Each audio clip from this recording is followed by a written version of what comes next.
सोचिए, एक पीपल का पेड़ और उसके नीचे जलता हुआ एक दिया। क्या ये बस एक कहानी है या फिर इसमें कोई सच्चाई छुपी है?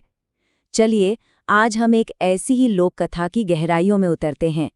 एक ऐसी कहानी जो हमें यकीन और टुगेदरनेस की ताकत के बारे में बहुत कुछ सिखाएगी। सवाल ये है कि क्या कोई दिया अपने आप खुद ब खुद जल सकता है? अजीब है ना? यही सवाल इस पूरी कहानी का सेंटर है। एक ऐसा राज जिसने एक पूरे के पूरे गांव को सालों तक उलझन में डाले रखा। चलिए जरा कल्पना करते हैं, पुराने बंगाल का एक गांव। वो जमाना जब रातें लालटेन की पीली रोशनी में डूबी होती थीं और हवा में ना पुरानी कहानियां तैरती थीं। बस हमारी कहानी की शुरुआत भी यहीं से होती है। तो सबसे पहले बात करते हैं उस पीपल के पेड़ के रहस्य की। कहानी का पहला पड़ाव। ये कहानी एक गांव से शुरू होती है और उस गांव के सबसे पुराने, सबसे रहस्यमयी बाशिंदे से, जो था एक पीपल का पेड़। गांव का नाम था नदियापाड़ा। एकदम शांत, सुकून से भरा। जरा सोचकर देखिए, चारों तरफ हरे भरे खेत फैले हुए हैं, बीच में एक शांत सा तालाब और ठीक उसी के किनारे खड़ा है एक बहुत बड़ा, सदियों पुराना पीपल का पेड़। ये पेड़ ना सिर्फ लकड़ी और पत्तों का ढेर में ही था, वो तो जैसे उस गांव की आत्मा था। और इसी पेड़ से जुड़ा था एक, कह सकते हैं, एक चमत्कार। हर अमावस्या की काली रात को उसके नीचे रखा हुआ एक दिया अचानक अपने आप जल उठता था। कोई नहीं जानता था कि ये कैसे होता है। बस यही था उस गांव का सबसे बड़ा अनसुलझा रहस्य। अब इस एक रहस्य ने ना पूरे गांव को दो हिस्सों में बांट दिया था। कुछ लोग थे जो मानते थे कि ये किसी पवित्र आत्मा का काम है, कोई आशीर्वाद है, तो वहीं दूसरी तरफ कुछ लोगों को लगता था कि ये किसी दबे हुए खजाने का निशान है। मतलब एक तरफ थी आस्था और दूसरी तरफ लालच, और गांव इन्हीं दोनों के बीच फंसा हुआ था। तो अब आता है कहानी का दूसरा मोड़, एक नौजवान का शक। अब एंट्री होती है कहानी में एक ऐसे किरदार की जो इन सारी बातों पर, इन सारी मान्यताओं पर सवाल उठाने वाला था। मिलिए गोपी से। गांव का ही लड़का था, थोड़ा पढ़ा लिखा, और उसे ना इन सब लोक कथाओं और कहानियों पर जरा भी यकीन नहीं था। उसके लिए तो हर चीज के पीछे कोई लॉजिक, कोई वजह होनी ही चाहिए। और बस इसी सोच के साथ गोपी ने एक बड़ा फैसला किया, एक तरह का ऐलान ही कर दिया। उसने ठान लिया कि आज रात वो इस राज से पर्दा उठाकर ही रहेगा, फिर चाहे जो भी हो। तो आ गई अमावस्या की रात। पूरे गांव में एक अजीब सा सन्नाटा बस रहा था। एक टेंशन सी थी हवा में। गोपी अपने दोस्त हरन के साथ उसी पीपल के पेड़ के पास छिपकर इंतजार कर रहा था।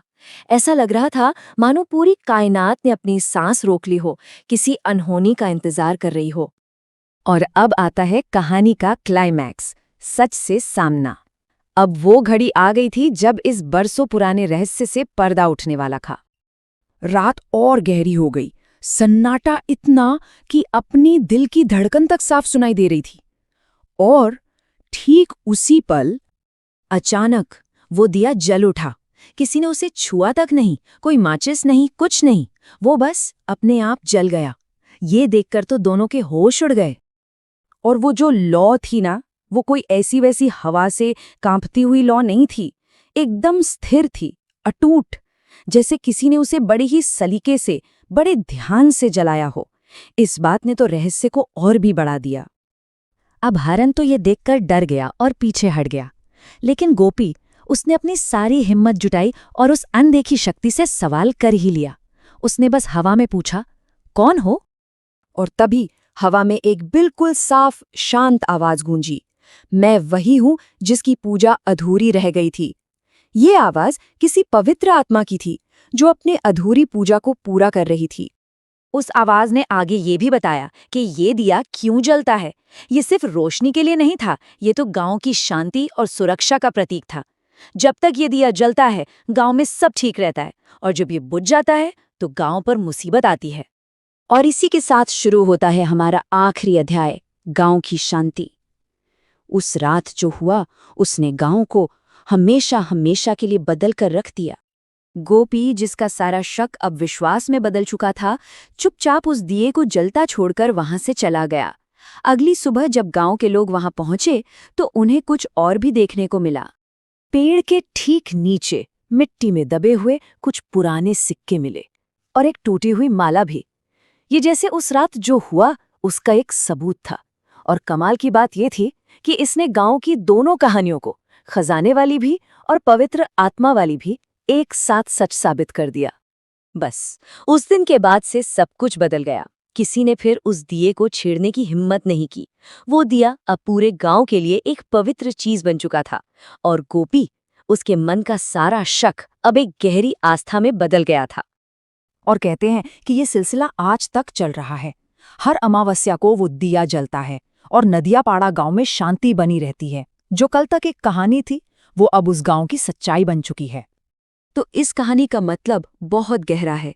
ये हमें सिखाती है कि कैसे विश्वास की एक छोटी सी लौ पूरे समाज के दिलों को रोशन कर सकती है। क्योंकि जहां आत्मा का दिया जलता है ना, वहां लोगों के दिल भी रोशन रहते हैं।